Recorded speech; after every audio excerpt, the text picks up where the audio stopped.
Tonight on CTV, with cyber attacks on the rise, the new secondary authentication you'll be required to use when logging into Microsoft Suites.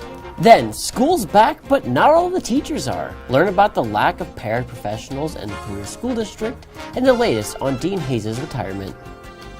That and more here on CTV. Good evening, I'm Weston Hubbard. And I'm Kenneth Frederick.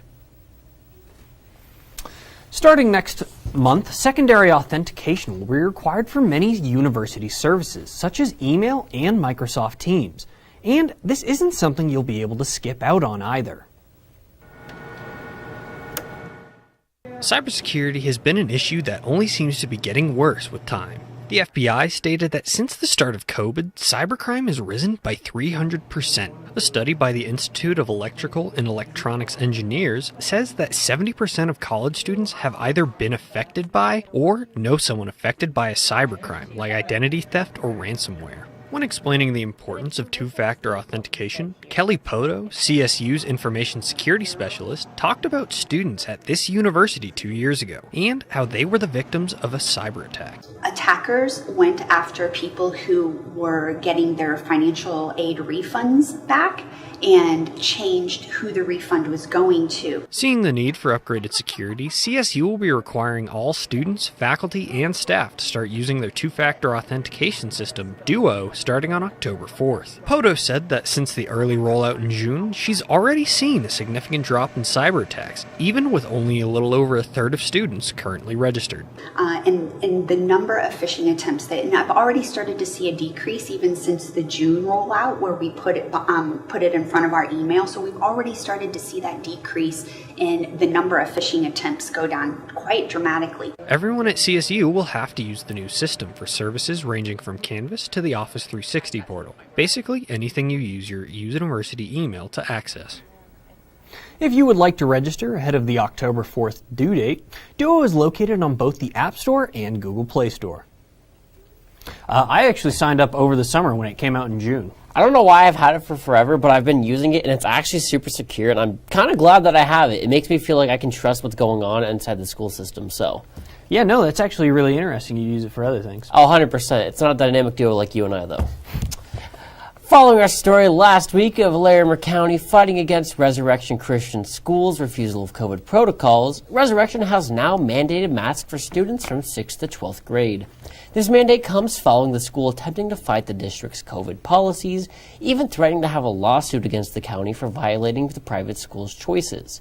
With this new mandate, the school has not mandated masks for students from K through 5th grade, while others providing options for students and parents who do not wish to follow the mandate, such as a religious or medical exemption.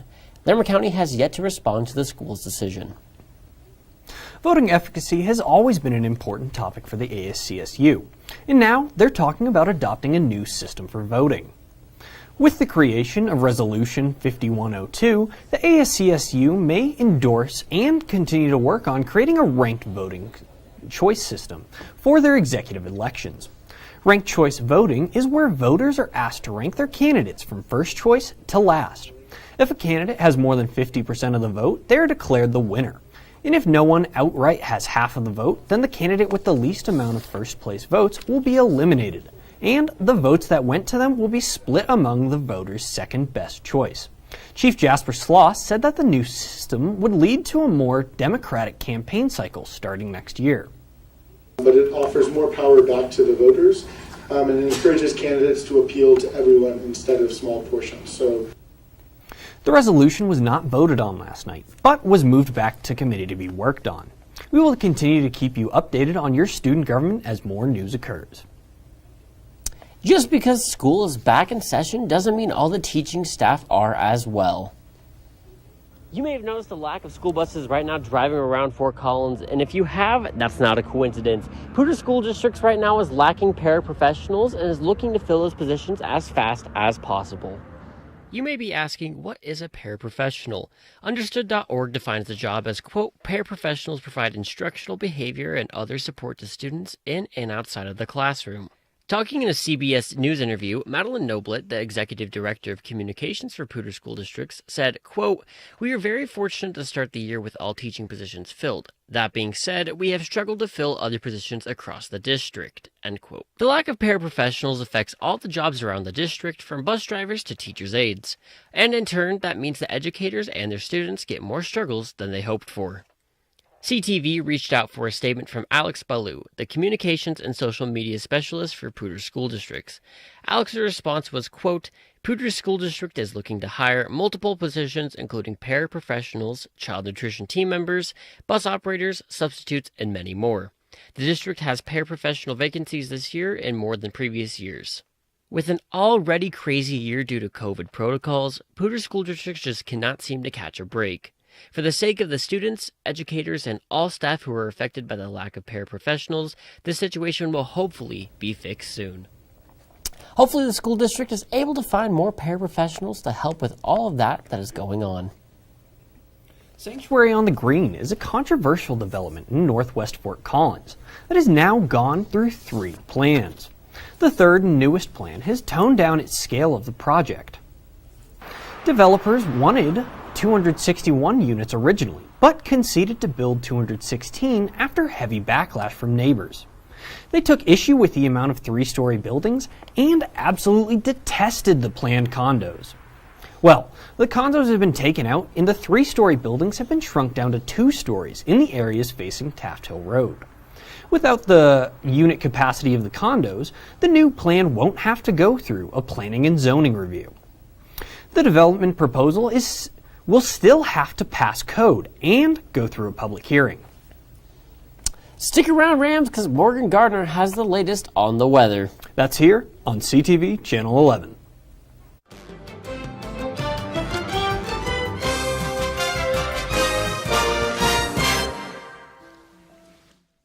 So there you are, shuffling through a stack of resumes and you come to mine. This is it. First impression. My way in.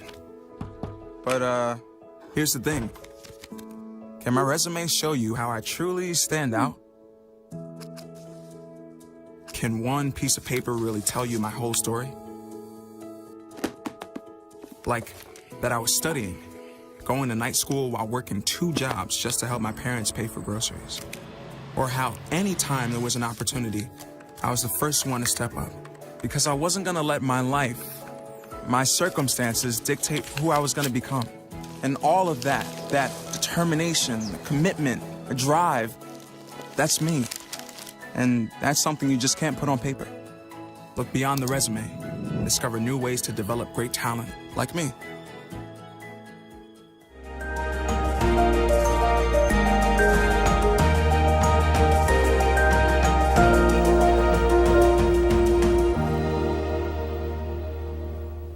Good evening, Rams. My name is Morgan Gardner, here to give you the rundown on all you need to know with weather.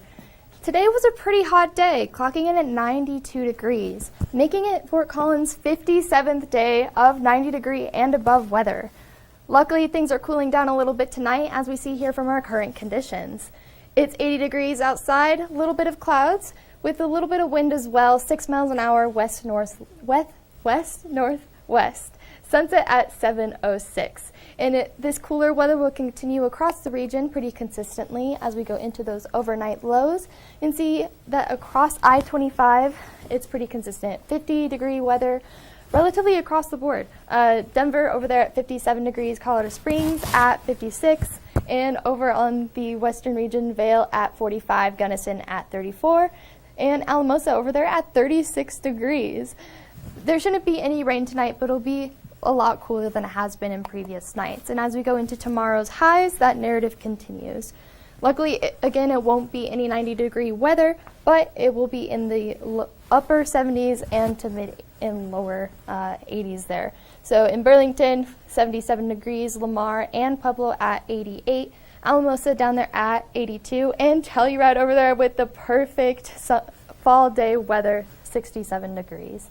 And as we go into tomorrow's forecast for Fort Collins, it's going to be pretty nice here too. Partly cloudy, 80 degrees with a low of 51. Little bit of wind, 5 to 10 miles an hour east-southeast, with the sunrise at 6:45 and sunset at 7:05. It's finally starting to feel like fall around here. And with that, fall is next week.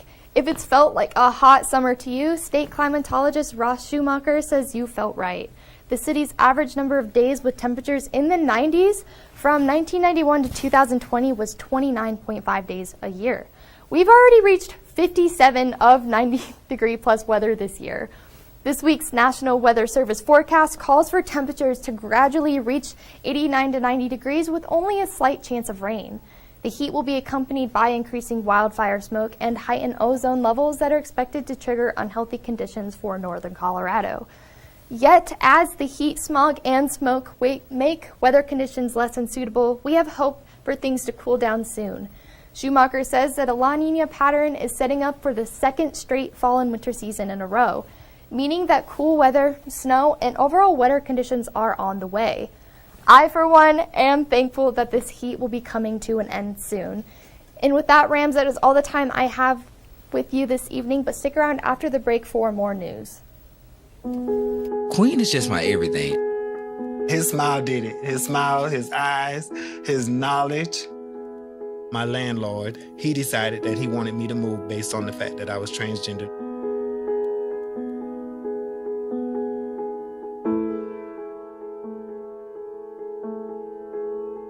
Let's just respect people in everyday life for just being human.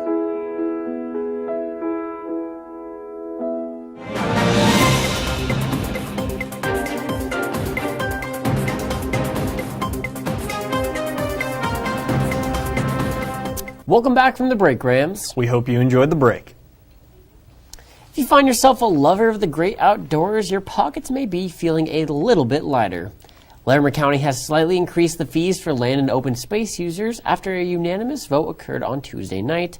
Rates for a day pass, annual pass, and camping permits will all raise by 10%, while Devil's Backbone open space will now require a $10 entry fee as opposed to it previously being free to the public.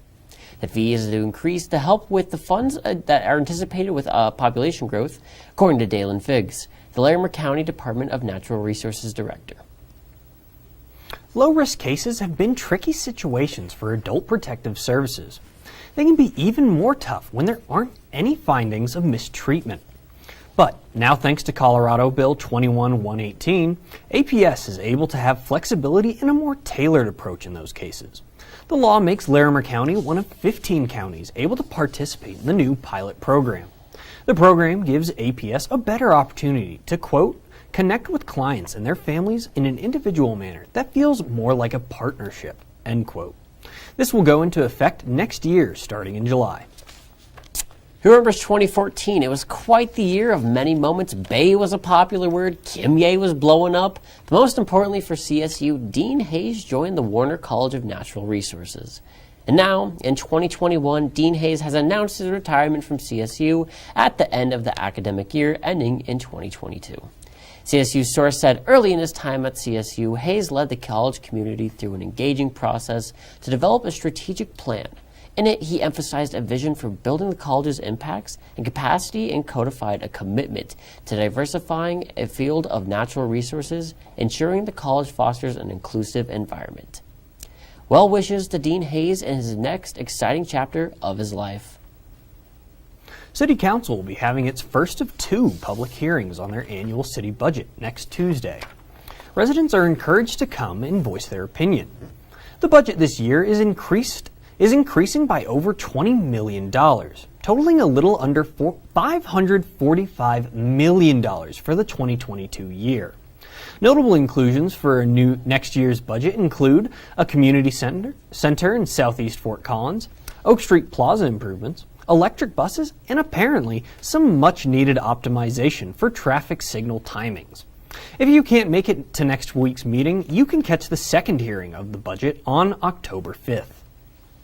The city of Fort Collins is now seeking new volunteer members to serve on its 25 volunteers board, which main purpose is to serve to inform the City Council about all things from air control to housing. These positions include 1, 2, and 4-year terms to fill. If you're not filling a vacant position as of right now, you would expect to be on the board at the beginning of January of 2022. For more information, you can go to fcgov.com/cityclerk/boards. Well, Rams, that is all the time we have for you tonight. But stick around for the latest on sports with Cameron Evig. And later on, we got the best in entertainment with my man Tom Isaacson here on CTV. I'll be right back. Hi. You think you're probably sober? Yeah. But you're thinking about taking the back roads home, just in case. If you're probably sober, then why would you do that?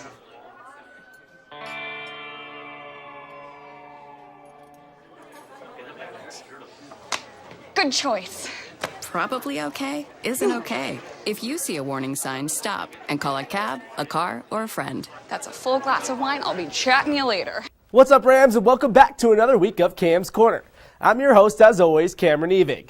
Tonight, we'll kick things off with a Ram Roundup. I'll give you my thoughts on the many storylines playing out within CSU athletics, including the good, like the volleyball team's huge come-up this past weekend, and, well, the not-so-good, including CSU football squad, that might be in very deep trouble for the rest of the season. Also, with week 1 of the NFL season in the books and the second round of games picking up, I'll give you my takeaways from what was an explosive week of NFL action.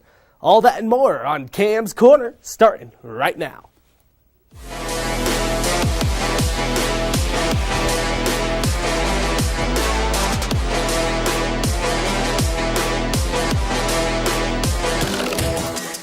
When you look at the big picture, CSU Athletics had a really nice weekend. Unless you play in Canvas Stadium, that is. But let's start with the positives. First off, on a totally different field, CSU Soccer got their first win of the year this past Sunday against Idaho State. And to put it simply, the issue of not being able to get a goal was no more come this last weekend. As Madeline covered on Monday, Coach Hagan's bunch scored a whopping 6 goals this weekend, with 2 apiece coming from seniors Gracie Armstrong and Kristen Noonan. Look for them to continue their winning ways when they host San Diego State a week from Friday. Moving things along, Rams volleyball also have found themselves in the win column, going a perfect 3-0 at the Colorado State tournament, taking Game 1 with ease against SIUE on early Friday afternoon before shifting their focus to visiting Pac-12 opponent Oregon State. In this one, the Beavs surely made CSU fans sweat things out a little bit more. After 5 sets back and forth, the Rams were able to pull out the W, winning the last one with the thinnest of margins, 15-13. And after a very successful Friday came the end of the weekend, where CSU looked to stamp their way to a perfect 2 days on the court. And that's exactly what they did when they did that against UAB. As you got the Blazers in 4 sets, 3-1 after losing a tightly contested first round, the Rams were able to wake up and shake off the rust, taking 3 consecutive sets to complete the weekend sweep, improving their record to 4-3 on this young season. And what's that old saying? Save the worst for last? Something like that. And well, in this case, the stinger of the week goes to CSU football in the painful L they took on Saturday to the visiting Comradors. CSU came into this game with a chance to bounce back after a blowout opening season loss to South Dakota State, and they're even favored to win this one against the bottom-of-the-barrel SEC opponent. But for most of Ag Day, Coach Adazio's squad looked like the exact opposite, the underdog. Let's see exactly what went wrong. First play, Tots and Tail roll out Trey McBride for about 25 yards, a great way to start it out for CSU. Very next play, Tots and Tail, Trey McBride, crossing route, get him into the red zone. And this is where Bailey able to come up with the catch to top it all off for CSU, 7-0. Possession for Vanderbilt. Here come the Dogs. The sack gonna come in, and it's a fumble. CSU ball at the Vandy 20-yard line. And who else but David Bailey running right up the middle. Another CSU touchdown, 14-0 for the Rams. Vanderbilt looking to answer back, and they do just that. The strike into the end zone makes it 7-14 going into half. A much-needed Vandy touchdown. Centeo on the first possession out of halftime throws an interception, which leads to a Vanderbilt catch inside the 10-yard line. which then leads to the inevitable Vanderbilt touchdown. 14-14 is your score. The next Vanderbilt possession, a QB sneak gets them in the end zone. And now, 4th and goal, they have to score here to tie it up. CSU, there goes Centeo, there goes McBride. 21-21, all tied up. 2 penalties in the end means it doesn't really matter. The game-winning field goal for Vandy, and they win that one 24-21. Now, obviously, an 0-2 start for the Rams doesn't exactly bear well for the squad moving forward, especially with the tough road test they have coming up. This week, they head all the way to Toledo to take on the Rockets at the Glass Dome before going to Iowa the following Saturday. And as Brandon told you on Tuesday, this is a team coming off a very close 3-point loss to number 12 ranked Notre Dame.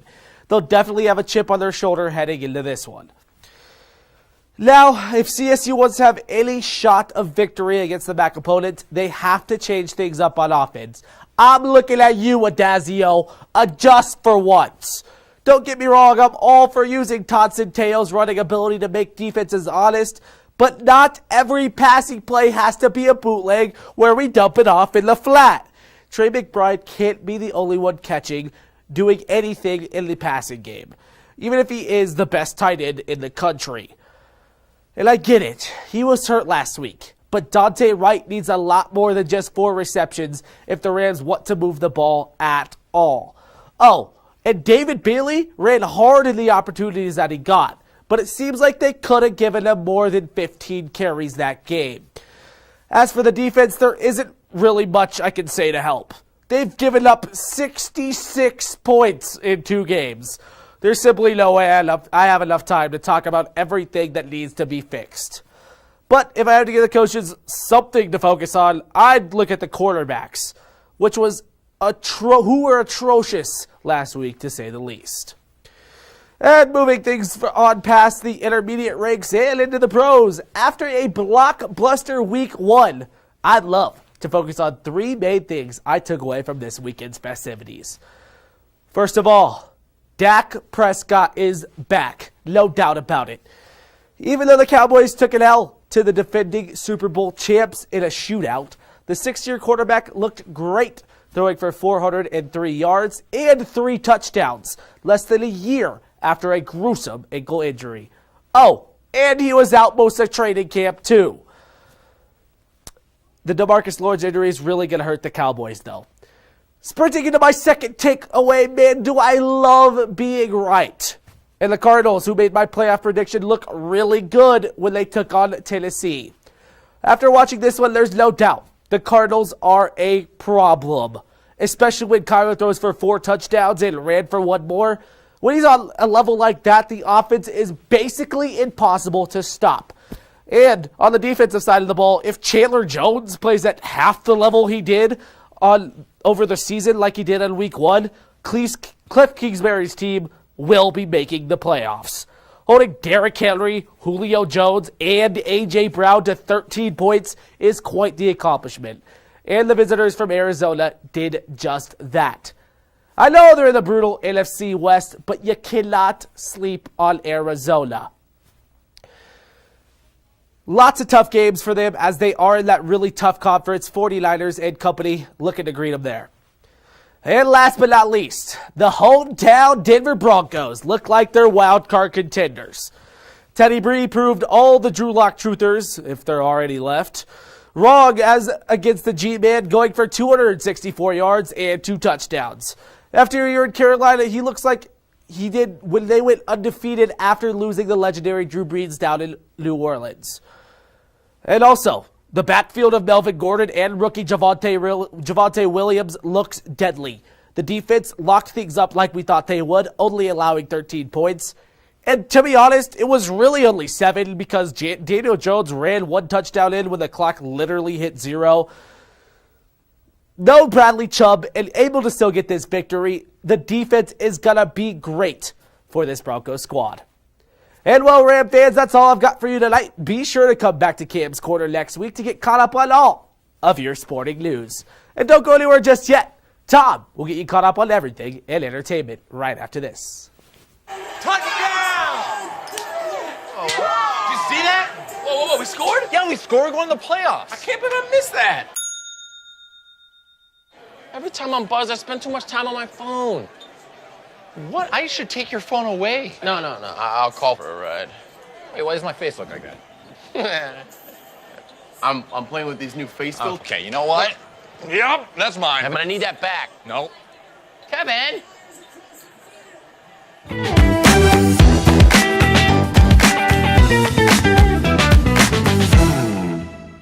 How's it going, Rams and Ram fans? My name is Tom Isaacson, and welcome back to your Thursday night entertainment wrap-up. Let's start the show. And tonight, we start with some spooky news. As Halloween is fast approaching, this Fort Collins Tour Company is, back from the dead. The Fort Collins Ghost Tour Company is back after their COVID-19 closure.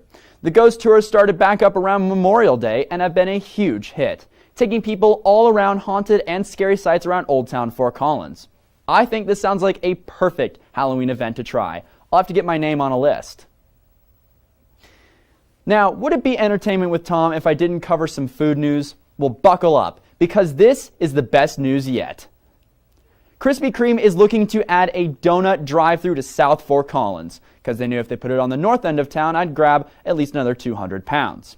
With the closest Krispy Kreme being in Thornton, I'd be ecstatic to have a new one here.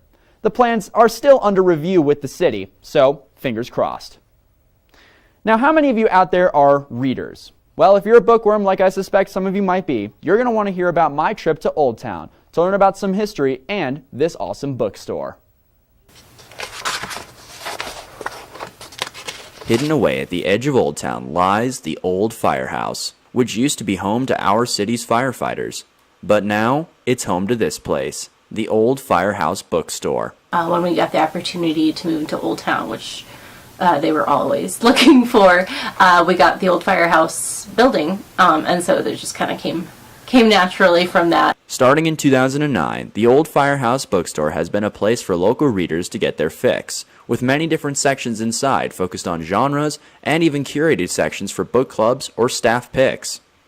Our employees specifically have their own little section, so I know like Elliot really likes poetry, so is really involved there. We have a lot, like Nicole and Allison love the sci-fi fantasy, and I feel like we get a lot of compliments on that. Teresa loves romance, so she's got that going. Julie loves kids and picture books, and she's an illustrator and author herself, so we just kind of all fall into these little areas. On top of that, the store has got an eye on the local aspect. We have a lot of local authors here that I don't think people realize, like a lot of big local authors actually, that are really willing to like talk to people. The charm is in the shop's simplicity. It's just a great place to come and read. It is a business and we're selling, but really we're just passionate about it. It's less about selling and more about just like talking about books. It was really fun to get to go through there. There are still many remnants of the old firehouse. Let's check out this shot of the old jail bars that used to hold suspects. Thanks to the crew over there for letting me come and check it out. Alright, have you heard of the Miss Amazing pageant show? Well, if you haven't, it's remarkable. A show all for women and girls with disabilities, and this Fort Collins resident just won the Colorado title. Savannah Overturf won the pageant after she went to initially support her friend. To her surprise, she won the title of Miss Colorado, and later went on to win the national title in Nashville. How incredible is that? All right, Rams, it's almost time to end our show, and you know what that means. It's time for the clip of the week.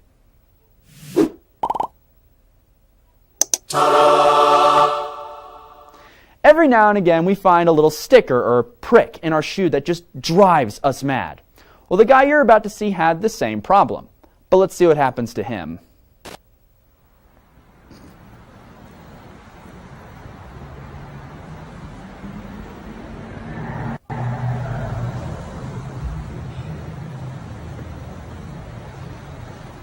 Our friend there became a pirate that day. Good old Captain One Shoe and his endless quest to reclaim that lost shoe from the Toyota.